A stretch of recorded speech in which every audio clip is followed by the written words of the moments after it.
வணக்கம். ஒரு ஆபீஸ்ல ஆரம்பிச்ச ஒரு சின்ன விஷயம் எப்படி ஒரு தேசத்தோட பாதுகாப்பையே கேள்விக்குள்ளாக்குற அளவுக்கு போச்சு.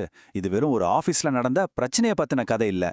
ஒரு பெரிய கம்பெனியோட பாதுகாப்பு வளையங்கள் எப்படி உடைஞ்சது, ஊழியர்களோட நம்பிக்கை எப்படி சிதைக்கப்பட்டது, சட்டம் எவ்வளவு தூரம் போகும் அப்படிங்கறத பத்தி நாம பார்க்க போற ஒரு ஆழமான பார்வை தான் இது. சரி வாங்க இத பத்தி இன்னும் ஆழமா பார்க்கலாம். இந்த ஒரு வரி இந்த கேஸ்ல இருக்கிற வலியையும் பயத்தையும் நமக்கு அப்படியே புரிய வைக்குது இல்லையா? இந்த மாதிரி ஒரு தனிப்பட்ட அனுபவத்துல இருந்து தான் இவ்ளோ பெரிய பிரச்சனை வெளிச்சத்துக்கு வர ஆரம்பிச்சிருக்கு. நாம இந்த முழு வழக்கையும் அலசுறதுக்கு முன்னாடி இந்த வார்த்தைகளோட கணத்தை நம்ம புரிஞ்சுக்கிறது ரொம்ப முக்கியம். இந்த முழு பகுப்பாய்வுல இந்த சிக்கலான கதையோட ஒவ்வொரு லேயரையும் நம்ம ஒன்னொன்னா பிரிச்சு பார்க்க போறோம். முதல்ல நாசிக்ல உண்மையிலே என்னெல்லாம் நடந்ததுன்னு ஆரம்பிச்சு, போலீஸ் எப்படி ஒரு அண்டர் கவர் ஆபரேஷன் பண்ணாங்க, அந்த கம்பெனியோட சிஸ்டம் ஏன் கேள்விக்குள்ளாச்சு, இது எப்படி ஒரு நேஷனல் லெவல் பிரச்சனையா மாறுச்சு, கடைசியா கம்பெனியும் சமூகமும் இதுக்கு எப்படி ரியாக்ட் பண்ணாங்கன்னு எல்லாத்தையும் பார்க்க போறோம். இப்போ முதல் பகுதிக்குள்ள போலாம். இந்த முழு வழக்கையும் வெளிச்சத்துக்கு கொண்டு வந்த அந்த பயங்கரமான குற்றச்சாட்டுகள் என்னென்னு முதல்ல விரிவா பார்த்திடலாம். இங்க பாருங்க, இந்த குற்றச்சாட்டுகள்லாம் சும்மா சாதாரணமானதல்ல, ரொம்பவே கடுமையானது. செக்ஷுவல் ஹராஸ்மெண்ட், ரேப், விடாம ஸ்டாக் பண்ணி மனரீதியா டார்ச்சர் பண்றது, அது மட்டும் இல்லாம மத நம்பிக்கைகளை மாத்தச் சொல்லி கட்டாயப்படுத்தி குறிப்பிட்ட சில வழிபாட்டு முறைகளையும் உளவு பழக்கத்தையும் திணிச்சதா சீனியர் ஊழியர்கள் மேல புகார்கள் வைக்கப்பட்டிருக்கு. இது எந்த அளவுக்கு ஒரு சீரியஸான விஷயம்னு இதுல இருந்தே நமக்கு நல்லா தெரியுது. இந்த ஸ்லைட்ல நீங்க பார்க்குற இந்த நம்பர் ரொம்ப ரொம்ப முக்கியம். 9. ஆமாங்க, மொத்தம் 9 எஃப்ஐஆர், அதாவது போலீஸ் புகார்கள் பதிவு செய்யப்பட்டிருக்கு. இதுல ஒரு ஆண் ஊழியரும் புகார் கொடுத்திருக்காரு. இது ஏதோ 1-2 தனிப்பட்ட சம்பவம் இல்ல, ஒரு பரவலான பிரச்சனையா இருக்கலாம்னு இது காட்டுது.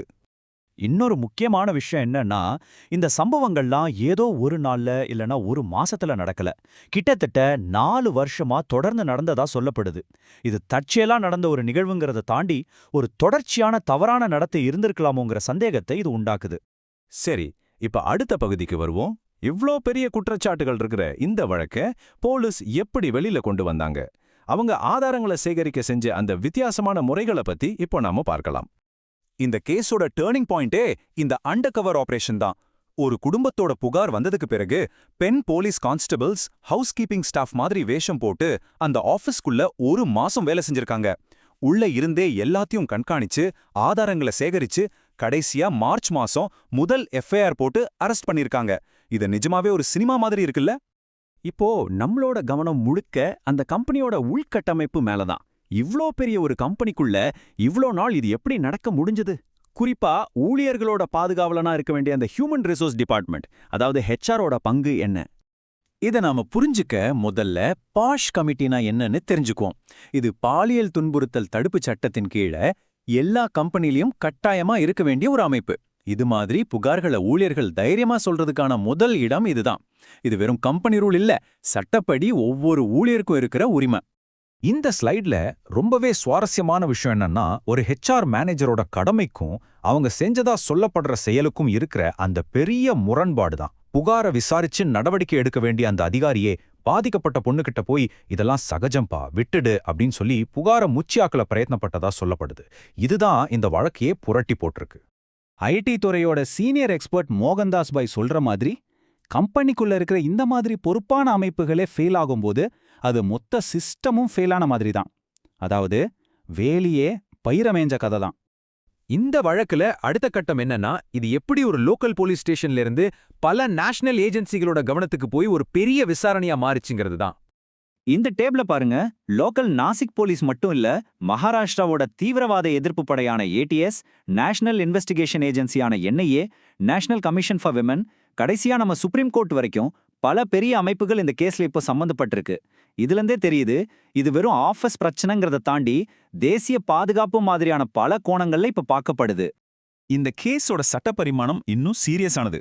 அதாவது திட்டமிட்டு ஏமாத்தி செய்யப்படுற மதமாற்றங்களை ஒரு டெரரிஸ்ட் ஆக்ட், அதாவது பயங்கரவாத செயல்னு மறுவரையறை செய்ய சொல்லி சுப்ரீம் கோர்ட்ல ஒரு மனு தாக்கல் செய்யப்பட்டிருக்கு.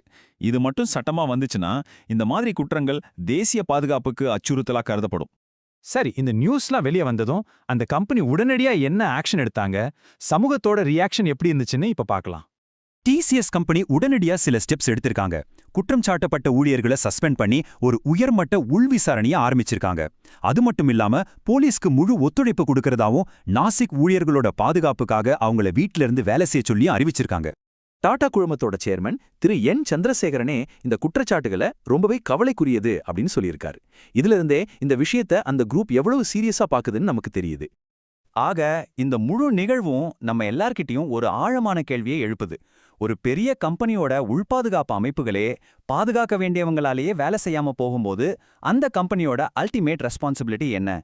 இது வெறும் ஒரு கம்பெனியோட கதை இல்ல. ஆபீஸ் பாதுகாப்பு, ஊழியர்களோட நம்பிக்கை, பெரிய நிறுவனங்களோட பொறுப்பு கூறல், இதெல்லாம் பத்தி நாம ஒவ்வொருத்தரும் யோசிக்க வேண்டிய ஒரு முக்கியமான தருணம் இது.